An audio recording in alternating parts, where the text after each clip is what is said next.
What's going on, ladies and gents? If you guys saw my last video, I was ranting and raving and talking about some ultralight backpacking gear that I had absolutely zero interest in ever getting.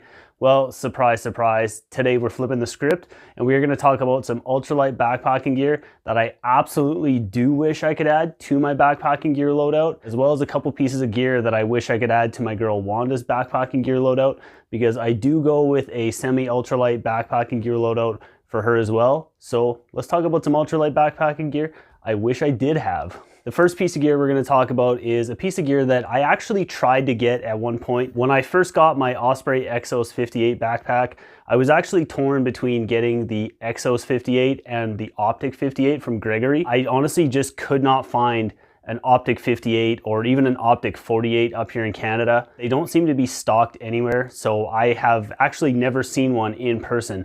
But if I could get my hands on one and check one out, I'd absolutely love to give the Gregory Optic 58 a spin. I'd love to do like a comparison between the two packs. I know they're both very similar. They have pretty much the same features and they're very close in weight. I would love to get myself a Gregory Optic 58.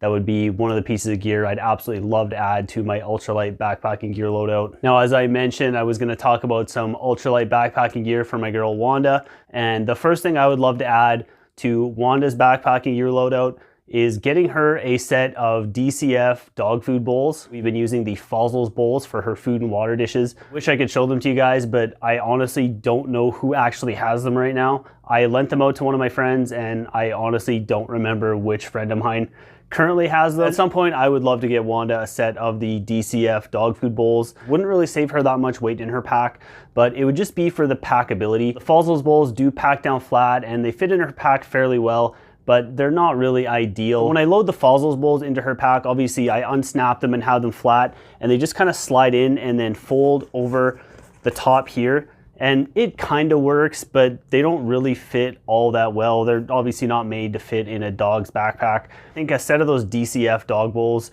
where you could just kind of crumple them up and stuff them in, that would be ideal. And that would definitely be something I would love to add to my girl Wanda's pack. Next piece of ultralight gear I would absolutely love to add to my backpacking gear loadout is actually a new pack for Wanda. This here is her Mountain Smith Canine pack, and we've been using this pack for the last year.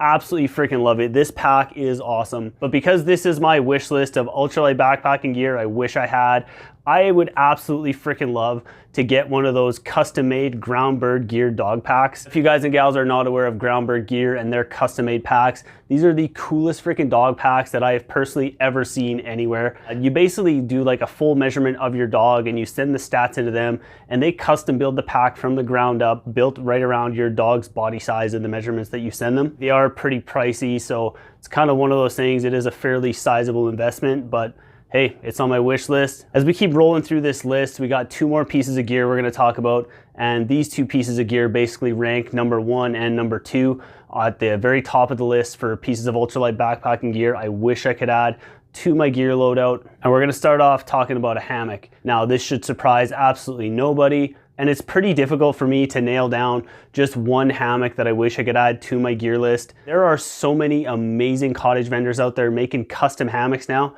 that just nailing it down to one hammock I wish I could add to my gear list, it makes it damn near impossible. But if I had to add one hammock to my backpacking gear list, I would get myself a netless hammock made with that new fabric that Dutchwear came out with, the Cloud 71. To my knowledge, that is the lightest weight hammock fabric on the market today. If you guys have not seen it, it is freaking cool. When you're laying in it, the pictures of people laying inside these Cloud 71 hammocks, it looks like you're laying inside a bug net. This stuff is so insanely lightweight. It does come with a bit of a penalty in terms of the weight rating on it. I do believe it has a 200-pound weight rating, but for a guy like myself, being about 160 pounds, the 200-pound weight rating, not really an issue. So yeah, I would absolutely love to get myself one of those Cloud 71 netless hammocks. And now we've got to the point, I know all of you guys and gals have been eagerly anticipating, what is Matty's number 1 piece of ultralight backpacking gear he wishes he could add to his kit.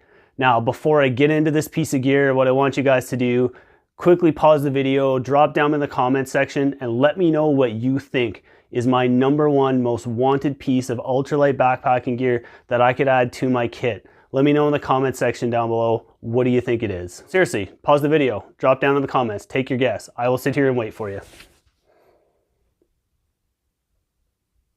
Let's see who got it right. The #1 piece of ultralight backpacking gear I wish I could add to my kit. It's probably not going to surprise anybody because it's a DCF tarp. Probably another tarp with doors. I like having the tarp with doors for taking Wanda out with me when she's rocking out in the pet palace. I would absolutely freaking love to add a DCF or a Cuban fiber tarp to my backpacking gear loadout. It would save me a bunch of weight, but at that weight savings comes a hefty price tag.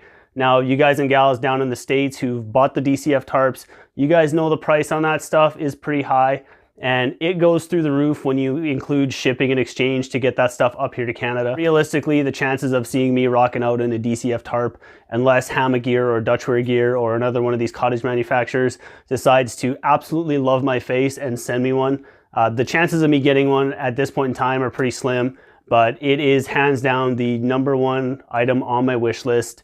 And who knows, maybe someday I'll win the lottery and I'll be able to get myself that DCF tarp that I have wanted for the longest time. But for now, I will continue to rock out my Sil Poly tarp and be jealous of all you guys and gals who can get the DCF tarps. And as I mentioned at the start of this video, I recently did a video on ultralight backpacking gear that I'm not interested in getting. And if you guys have not seen that video, I'm gonna pop it up right here for you. So when you're done watching this one, head on over there, check that video out. And as always, guys, I am Matty. Thank you guys so dang much for watching, and I'll see you on the next one.